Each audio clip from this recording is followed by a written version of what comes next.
bem-vindos ao podcast do Instituto Ludwig von Mises Brasil. Meu nome é Bruno Garchagen. Hoje eu converso com André e Tiago, autores do livro Lei de Propriedade Industrial Comentada.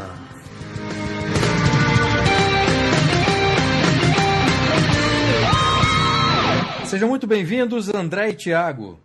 Obrigado, Bruno. Valeu, Bruno. Prazer estar aqui. Vocês são autores do livro recém-lançado chamado Lei de Propriedade Industrial Comentada. E nesse livro vocês apresentam a propriedade intelectual também sob a perspectiva austro-libertária. Então eu queria começar essa entrevista perguntando primeiro para você, André, qual é a concepção do direito, né, a respeito da lei de propriedade intelectual e qual é essa abordagem austro-libertária? A propriedade intelectual é aquela propriedade sobre ideias, né? Sobre criações, sobre bens imateriais, digamos assim, bens que não são corpóreos. Essa é uma ideia, não é recente no direito, essa é uma ideia antiga. E o Brasil, por exemplo, em quase todas as suas constituições ao longo da história, teve e tem regra constitucional determinando a proteção a esses bens, né, imateriais que compreende essa tal propriedade intelectual. E ela é basicamente subdividida em dois ramos. Você tem, de um lado, o direito autoral, que é aquele direito que compreende a propriedade intelectual sobre obras literárias, obras artísticas, musicais, cinematográficas, etc. E você tem, de outro lado, o que a gente chama de direito industrial, né?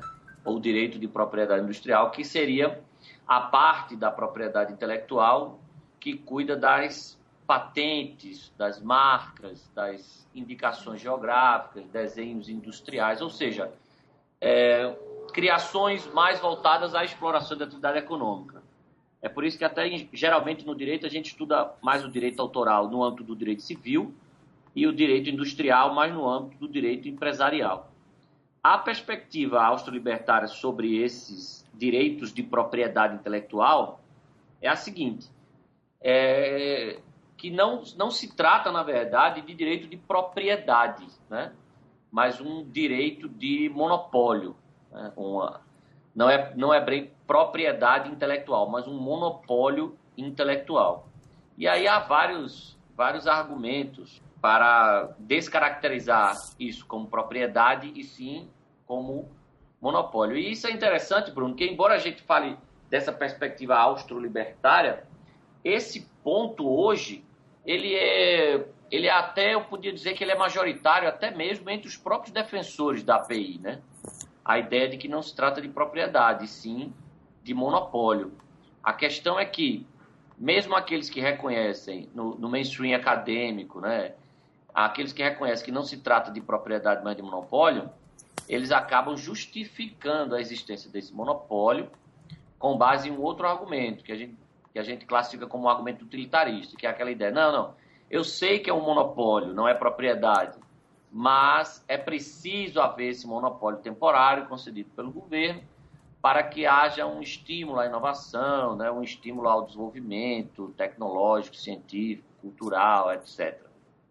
É basicamente isso. Aí existe toda uma argumentação austro-libertária, não apenas contra a ideia de que se trata de propriedade e sim de monopólio, e aí nesse ponto, repito, hoje nem é mais isso nem é mais uma esquisitice austríaca, não é? Nem é mais uma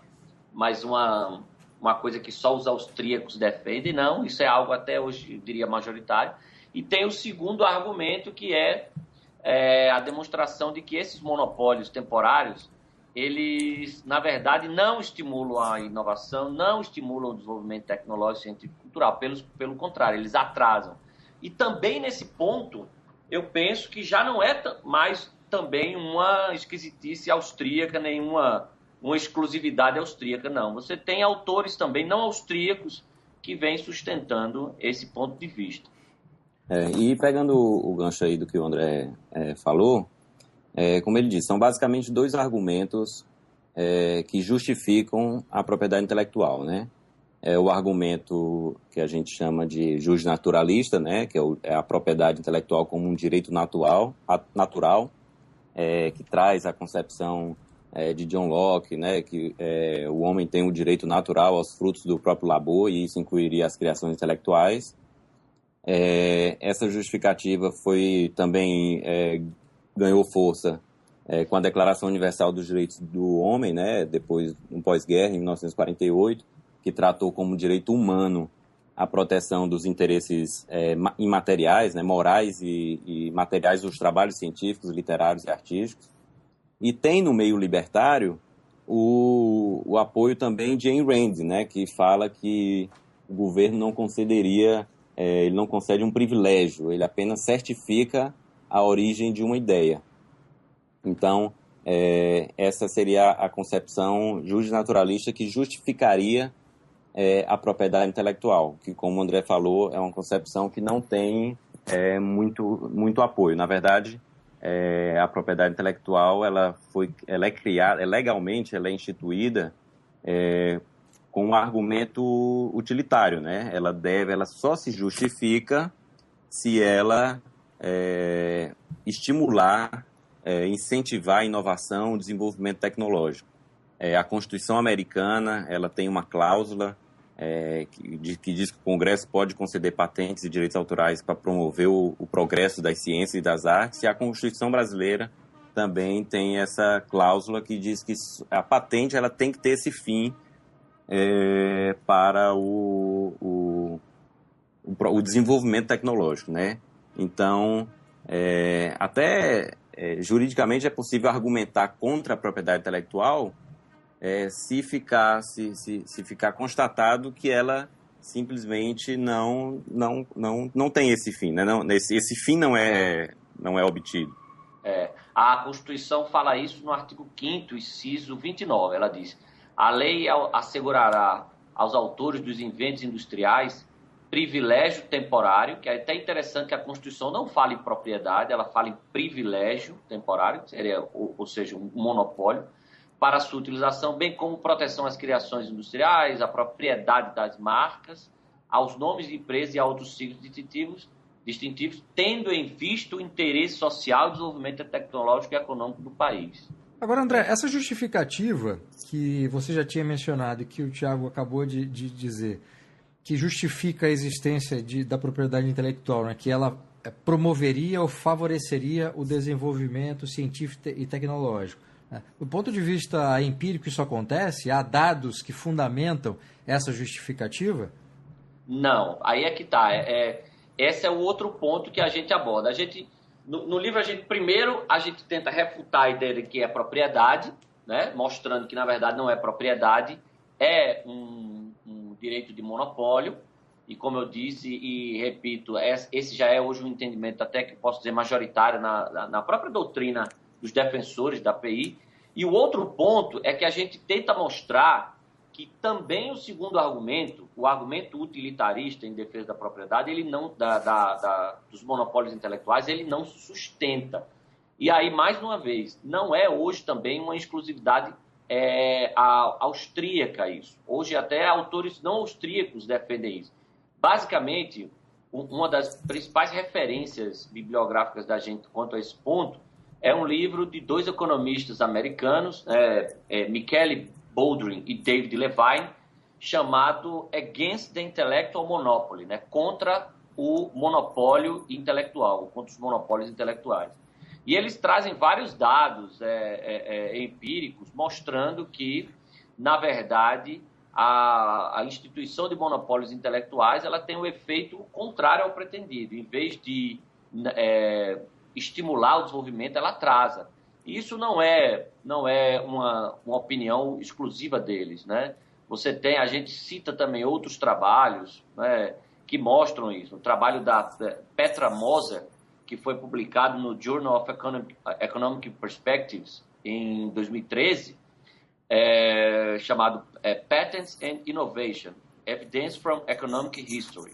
E ela diz claramente o seguinte: no geral, o peso da evidência histórica existente sugere que políticas de defesa das patentes, que garantem fortemente direitos de propriedade intelectual às primeiras gerações de inventores, podem desencorajar a inovação. Ao contrário, políticas que encorajam a difusão de ideias e modificam a lei de patentes para facilitar a entrada e estimular a concorrência pode ser um efetivo mecanismo de incentivo à inovação. E você tem outros trabalhos também que a gente cita no texto. Tem um estudo, foi feito por 2 economistas americanos também, que eles analisaram o mercado de jogos, de música, de livros e de vídeos na internet depois que se tornou mais fácil o compartilhamento de dados. E eles chegam à conclusão de que, na verdade, o surgimento, a facilidade, né, do file sharing, né, do compartilhamento de dados, só fez estimular a concorrência e estimular a criação, né, a inovação. Eu acho que esse estudo, André, é um estudo de Harvard, né?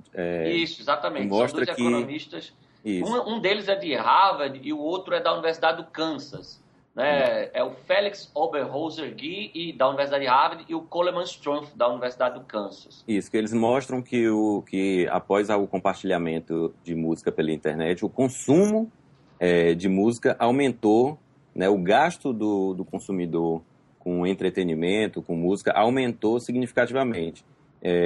E tem muita gente ganhando dinheiro nesse negócio de forma legal, né? Apenas os modelos de negócios é que se alteraram, né?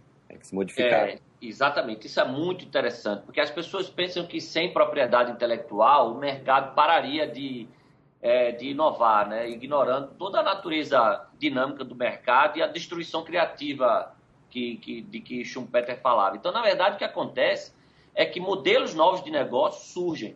E nesse ponto, né, Tiago, tem também aquele estudo do Ronaldo Lemos, professor da GV, que ele faz um estudo sobre o Tecnobrega, que é um ritmo lá do Pará, mostrando que esse foi um setor da música que eles pararam de ficar utilizando a propriedade intelectual, né, acionando judicialmente alguém que pirateava uma música, ou que estava cantando a música, fazendo a paródia, fazendo tudo, porque perceberam que isso não levava a lugar nenhum. E ele mostra que, na verdade, a ausência de enforcement de IPI nessa área fez surgir uma série de novos modelos de negócio. Então, os artistas passaram a ver que, não, eu não vou ganhar dinheiro vendendo disco, mas eu vou ganhar agora dinheiro fazendo show. E fazendo isso, eles começaram a perceber que, na verdade, a pirataria, que antes era tão combatida, era boa para eles. Porque na verdade, o trabalho. Isso, o Tecnobrega, né, que é aquele estilo musical do Pará, popularizado pela banda Calypso, eles, na verdade, eles utilizaram os vendedores ambulantes como intermediários, né, como distribuidores de CDs que eles gravavam nos shows.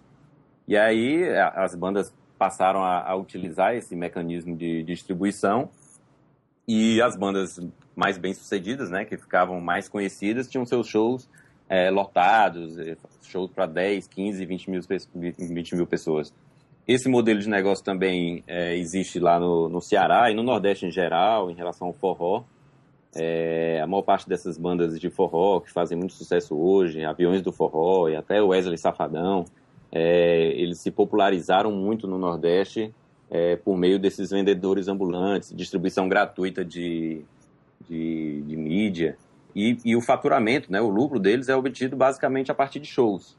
Se você até pegar a lista de renda, de faturamento no ECAD, muitos deles não vão sequer constar lá, mesmo sendo artistas conhecidos e um dos mais rentáveis no Brasil. Agora, modelo... Deixa eu fazer uma pergunta. Da conclusão dele, ele fala assim, ó, desse trabalho, é só um texto da conclusão, ele fala: uma das conclusões mais importantes desse estudo, portanto, diz respeito à relação entre a sustentabilidade do empreendimento e os direitos autorais. A aplicação das leis de propriedade intelectual dentro do atual contexto tecnológico e socioeconômico não tem sido necessariamente de muita valia para as indústrias criativas, tampouco tem contribuído para os consumidores. Aquele ponto que vocês dois citaram, de que essas leis, ou esse tipo de lei, atrapalha a inovação, atrapalha porque o conhecimento fica retido e esse compartilhamento de tecnologia ele não é realizado, é por isso? Vários motivos. Vamos tentar listar aqui rapidamente alguns. Primeiro, aquela empresa, aquele empresário que consegue a patente, ele fica desestimulado durante o período da patente a inovar. É a acomodação, né? Existe essa acomodação natural daquele detentor da patente, especialmente naqueles ramos em que são muito baseados, né, que o lucro das empresas são muito baseados em direitos de propriedade industrial, como na indústria farmacêutica. Isso. Então, o segundo ponto os concorrentes também ficam, de certa forma, desestimulados a inovar. Por quê? Porque qualquer criação que eles vão fazer pode ser considerada uma violação à patente daquele empresário que conseguiu primeiro. E há exemplos históricos que mostram isso. No livro dos economistas Baldwin e Levine, eles mostram como, por exemplo, no caso da máquina a vapor, lá do James Watt, houve uma estagnação de inovação nessa área no período da patente. Por quê? Porque o James Watt e o sócio dele lá ficavam preocupados só em processar os concorrentes que desenvolviam qualquer modelo que diferenciasse um pouco do dele.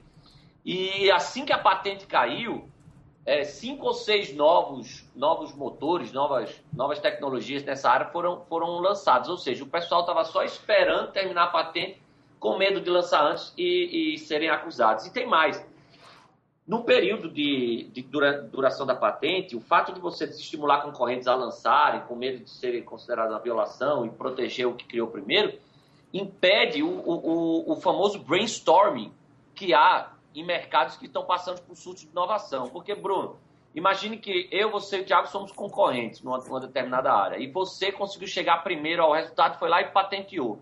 Mas eu e o Thiago também estavam desenvolvendo estudos e estava naquela briga para ver quem chegava primeiro. Isso acontece geralmente, né? Quando surgem inovações. Na área de biotecnologia é muito, muito comum. Existem várias universidades, vários institutos de pesquisa que estão desenvolvendo pesquisas para curas de doenças de forma simultânea, né? Isso, aí, e muitas vezes baseado nos mesmos estudos. Então, quando você interrompe esse brainstorming, isso é muito ruim, porque, de repente, você chegou primeiro ao resultado que você patenteou, mas eu ou o Thiago chegaríamos primeiro a um melhoramento dessa sua invenção, a um aprimoramento dela, ou então o outro concorrente, ou às vezes que nem estivesse fazendo nenhuma pesquisa por enquanto, mas por engenharia reversa chegasse ao seu por engenharia reversa do seu invento, chegasse a um resultado melhor. Então, vários estudos têm mostrado isso, que a interrupção desse processo de brainstorming que há em mercados que estão passando por surto de inovação é muito prejudicial, né? E aí você tem outros problemas também, que é o seguinte: a indústria de patentes hoje, ela se tornou muito indústria de lobbies, né? É uma indústria que é muito lucrativa para certos setores, como o Thiago colocou, principalmente a indústria farmacêutica, que gasta horrores hoje com lobby, e é uma indústria que tende à concentração também, porque é muito difícil que pequenas empresas, pequenos empreendedores consigam patentear um invento, né? Isso acaba sendo uma exclusividade das grandes empresas, que têm dinheiro para pagar advogados especializados e exercem uma captura regulatória muito sobre os setores que concedem essas patentes. Então, isso é extremamente complicado. Há outros argumentos, mas eu creio que esses seriam os principais. Tem outros problemas também. O custo com litígio, né? Eu vi uma notícia agora recente, a Apple e o Google chegaram a gastar mais de 20 bilhões de dólares só em litígio em relação a direitos de propriedade industrial, né? Todo esse gasto que poderia estar sendo direcionado para pesquisa e desenvolvimento na verdade, distorcido e é direcionado para advogados e gastos em tribunais. E há aquela outra distorção no gasto também, né, Tiago? Porque as leis de patente, que são uniformes no mundo todo, porque essa é uma área que há muitas convenções e tratados internacionais, elas permitem a patente de determinadas criações, mas impedem a patente de outras. Por exemplo, concepções abstratas, teorias, fórmulas matemáticas, métodos terapêuticos, cirúrgicos, não são objeto de patente, segundo todas as principais legislações no mundo todo, inclusive a brasileira. Isso está no artigo 10 da nossa Lei de Propriedade Industrial, que é a Lei 9279/96. Então, você tem uma situação meio incongruente, que é o seguinte: às vezes uma criação extremamente importante, extremamente relevante, fruto de muito estudo, de muita pesquisa, como uma fórmula matemática inovadora ou um método terapêutico, ou uma concepção, uma nova uma nova filosofia, sei lá, não é protegido por patente. Agora, se você cria uma bobagem, mas que tem uma utilidade prática, a gente cita no livro, por exemplo, se você cria um novo lacre para conservas, você acaba conseguindo uma patente que pode ser muito lucrativa. Então, uma certa arbitrariedade também. Existe um superinvestimento em áreas patenteáveis e um subinvestimento em descobertas, por exemplo, em relação a plantas medicinais, né? O estudo dessas plantas e o efeito dessas plantas, na maior parte delas, se não houver uma alteração, elas não são patenteáveis. Então, existe um subinvestimento. Existe, por outro lado, um superinvestimento na busca de novas medicinas, né? Que existe, de fato, alguma criação.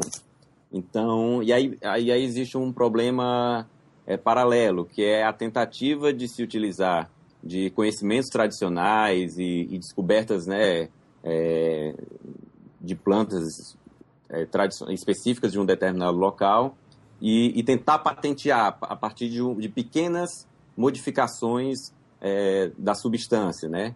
E aí um problema seríssimo com conhecimento tradicional, né, de tribos indígenas e descobertas de plantas locais, né? Então, são outros problemas que esse sistema provoca. Fora o fato de que é meio absurdo você imaginar que hoje, em 2016, é até muito difícil que você possa imaginar que exista tanta inovação a considerar pelo número de patentes que são concedidas anualmente. Então, hoje em dia, Bruno, é muito difícil você dizer que algo é absolutamente novo, original, né? Hoje tudo é fruto de uma gama acumulada de conhecimento ao longo da história. Então, como é que você identifica o que é realmente algo novo, original e dizer que aquela pessoa tem direito àquilo? Todo invento que se cria hoje é fruto de um conjunto acumulado de conhecimentos. Então, não tem algo que seja absolutamente original. Então, a gente vai ter que ficar devendo tudo a quem criou um pedacinho de cada coisa. Aí as pessoas vão dizer, mas... porque nesses casos já caiu em domínio público. Tá, então se caiu em domínio público e hoje isso que você está dizendo que é original é uma junção de conhecimentos que já estão em domínio público, então isso deve ser de domínio público também. E esse é um problema com o argumento de propriedade, né? A propriedade você pode demarcar, colocar cercas e demarcar de forma objetiva de quem é cada uma, né? E isso não acontece com ideias, né? Toda criação, como o André falou, é resultado de um conhecimento, da absorção de um conhecimento anterior, né? Se qualquer coisa que nós formos criar, a gente precisa primeiro absorver conhecimento e informação de algo, né, do repertório cultural já existente. Então, você não tem como demarcar ideias. E essa impossibilidade de demarcação é, sem dúvida, a causa dos maiores conflitos hoje, dos litígios que existem na área de propriedade industrial. Como é que se demarca, por exemplo, modelo de negócio, método de negócio, né? Como, por exemplo, a patente da Amazon de um clique, né? Aquele um clique da Amazon, aquilo é patenteado. Então, método de negócio, software, são áreas muito difíceis de você criar fronteiras, né? E é isso a causa de um desestímulo muito grande para inovadores e também de muito litígio. Agora, além desse estudo sobre o Tecnobrega, há outros trabalhos sobre o impacto da aplicação da propriedade intelectual, sobre o impacto desse conceito, nessa aplicação legal da propriedade intelectual no Brasil? Porque a literatura estrangeira, me parece, pelo que vocês apresentaram, é muito rica nesse sentido, né? Aqui no Brasil já se tem vários estudos sobre outras áreas? Olha, na área de propriedade industrial, muito pouco. Não existe estudo empírico. Eu não encontrei ainda. No campo do direito autoral, já tem alguns trabalhos, né? E especialmente o grupo da FGV do Rio, do Instituto de Tecnologia e Sociedade, eles têm produzido bastante material a respeito. A ponto até, né, Tiago, de hoje, essa defesa que a gente faz no livro, como eu disse, a gente não pode dizer que é uma exclusividade austríaca. Hoje já há um certo movimento de repensar realmente a propriedade intelectual e rever a concessão de patentes e de direitos autorais em muitas áreas. O que hoje os defensores da propriedade intelectual ainda se apegam é o seguinte, que eles dizem eles concordam que em certos setores realmente não faz mais sentido, principalmente em indústrias, como, por exemplo, as indústrias que são protegidas por direito autoral. Porque qual é o custo que eu tenho para fazer uma música nova? É só sentar na cadeira e tal e fazer. O que eles dizem é que naquelas indústrias que ainda exigem muitos gastos, né, muito investimento, aí ainda seria necessária a propriedade intelectual em certas indústrias criativas que precisam de estímulo, mas vai muito da cultura do intervencionismo, né, Bruno? Daquela ideia de que o mercado não conseguiria dar vazão às reais necessidades e que o governo tem que agir como um indutor do desenvolvimento aí, mas que teorias que falham tanto no campo teórico como os estudiosos da escola austríaca e do pensamento liberal já sabem, e nesse caso também vem esbarrando muito em estudos empíricos até, porque, como a gente disse, tem vários estudos internacionais já hoje mostrando como as patentes elas têm esse efeito inverso. Eu diria que em relação a patentes e direitos autorais, na verdade, toda a academia, né, os institutos ligados às universidades americanas, nas brasileiras e europeias, eu diria que são unânimes em relação à crítica ao sistema, uma crítica muito forte ao sistema. Isso.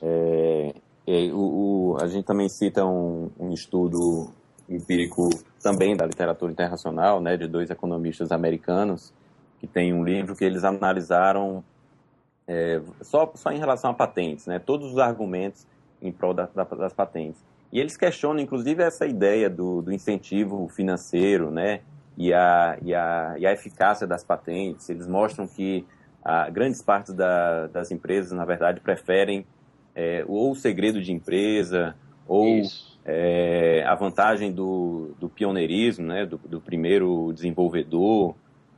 Poucas empresas usam mesmo o sistema de patentes ou entendem as patentes como fundamentais para o desenvolvimento tecnológico.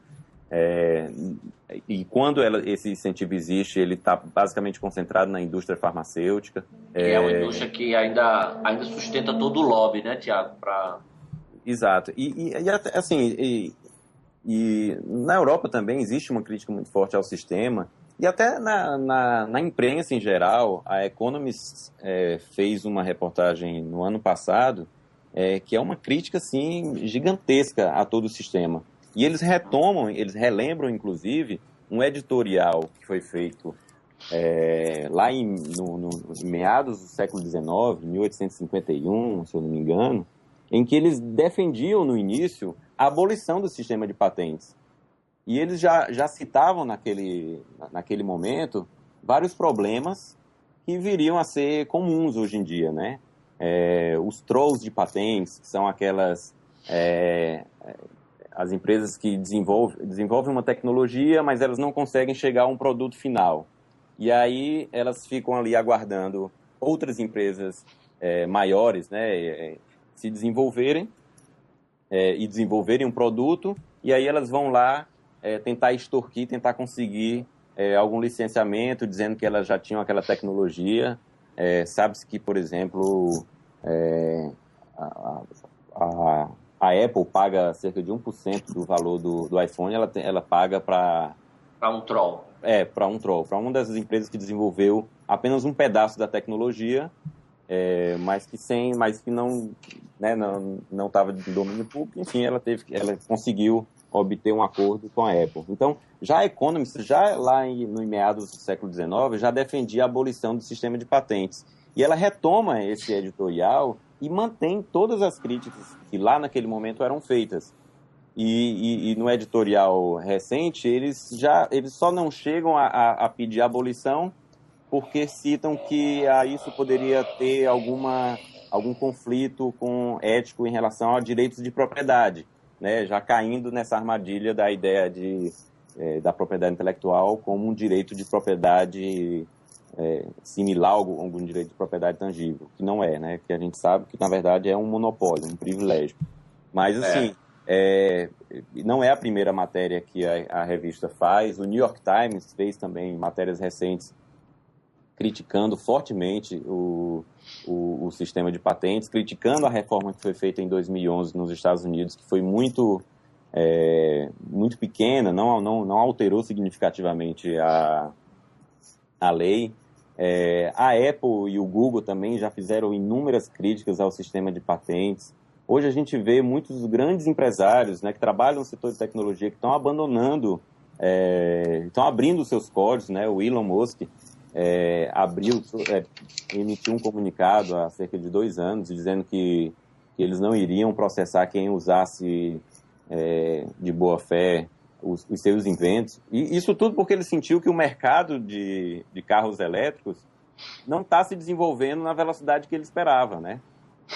Então, assim, ele não tem competidores no mercado e aí também não se cria toda uma infraestrutura paralela, né? Mercados paralelos de fornecimento de baterias, de criação de postos de recarga. Perfeito. Então, fica toda uma infraestrutura paralela, todo um mercado paralelo que poderia se desenvolver, que é paralisado. O brainstorming que eu tinha falado, né? Isso, e aí ele liberou, né? Ele abriu as patentes, disse que não iria processar quem utilizasse seus inventos. Em relação à SpaceX, por exemplo, ele já numa entrevista chegou a mencionar, dizendo que em relação à indústria aeroespacial ele não fazia muito sentido as patentes dele, porque os concorrentes dele eram governos nacionais, né? Então não fazia sentido, a eficácia dessas patentes eram questionáveis. Mas assim, é muito comum isso. Não é só. Hoje existem muitas empresas que estão apostando no Open Code, né? no código aberto. Para citar 2 exemplos que eu também conheci recentemente, a 3D Robotics, né? Que é a empresa uma das maiores empresas de fabricação de drones. Eles compartilham, tudo código aberto, então eles têm uma comunidade de nerds, de inventores artesanais que participam da criação, que apresentam soluções para problemas, e eles têm um sistema lá de recompensas que eles fazem, né? Eles prestigiam esses personagens, né? Que participam lá do mundo inteiro na criação e dando contribuições para melhorias dos sistemas. A MakerBot, que é uma fabricante de impressoras 3D, também trabalha com código aberto, e eles criam essa comunidade, né, de compartilhamento, e essas pessoas elas participam, né? São pessoas motivadas por diversos incentivos, né? E longe de serem financeiros, né? São pessoas que estão ali num desejo de compartilhar, de participar, de fazer algo a mais, ou simplesmente de tentar construir a sua tecnologia particular, a sua tecnologia artesanal. É algo muito parecido com o que a Wikipédia fez, né? Foi abrir, e a Wikipédia também é algo que é uma enciclopédia gigantesca, feita sem qualquer incentivo de leis de propriedade intelectual, no caso, direito autoral. Você ia fazer algum comentário, André? Só corroborando isso que o Thiago falou, sobre a vantagem do pioneirismo, né? No nosso livro a gente também demonstra como essa vantagem do pioneirismo ela é muito mais eficiente no sentido de estimular a inovação do que a concessão de monopólios intelectuais, né? Até porque em muitas indústrias o tempo de engenharia reversa é mais do que suficiente para garantir um retorno financeiro para uma empresa que eventualmente despendeu uma soma considerável de recursos para desenvolver um invento. Você pega o caso do iPad e do iPhone, que é um caso que foi mencionado pelos economistas Boldrin e Levine. Eles mostram que até que o iPad e o iPhone tivessem um concorrente sério no mercado, isso levou de 1 a 2 anos. E esse já foi tempo suficiente para que a Apple tivesse um lucro assim, astronômico, absolutamente merecido, né? Mas que tivesse um lucro astronômico com a exploração desse seu invento, digamos assim. E na indústria farmacêutica, calcula-se que o tempo de engenharia reversa médio é de 4 anos. Então, se um laboratório lança uma droga nova, inovadora no mercado, né, e há um tempo de engenharia reversa média de 4 anos. Ou seja, por 4 anos ele será ali o, entre aspas, monopolista, né? Ele será o vendedor exclusivo. Além disso, mesmo quando esses pioneiros tiverem concorrência, mesmo quando seus concorrentes por engenharia reversa conseguirem chegar ao resultado deles e passarem a imitá-los, né? Copiá-los no mercado, ainda assim eles ficarão na memória do consumidor como os pioneiros. Não é à toa, Bruno, que a gente tem vários pioneiros em determinados setores que a força que o produto deles tem na cabeça do consumidor é tão grande que o nome da marca deles passa a ser o nome do produto, né? Isso é um fenômeno muito comum no mercado, né? Você tem a Bombril, né? Você tem a Xerox, e a gente podia falar aqui de dezenas ou até centenas de produtos que de tão inovadores marcaram tanto o consumidor que ficaram. Então, isso é mais do que suficiente para estimular um empresário a inovar e estar sempre à frente dos seus concorrentes, né? Perfeito. Bom, André e Thiago, muitíssimo obrigado pela entrevista. Queria então recomendar para os ouvintes o livro Lei de Propriedade Industrial Comentada, da editora Ius Podium, né, que pode ser encontrado no site e nas livrarias especializadas. Muito obrigado pela entrevista. Perfeito, valeu, Bruno. Muito obrigado. E no site do Instituto Mises há também muitos textos interessantes criticando a API sob a perspectiva austro-libertária. Eu creio que esse é um tema que já passou da hora de a gente repensar e mudar certos dogmas. Então, André e Thiago, muitíssimo obrigado. Obrigado, amigo. Um abraço. Obrigado, valeu. Obrigado.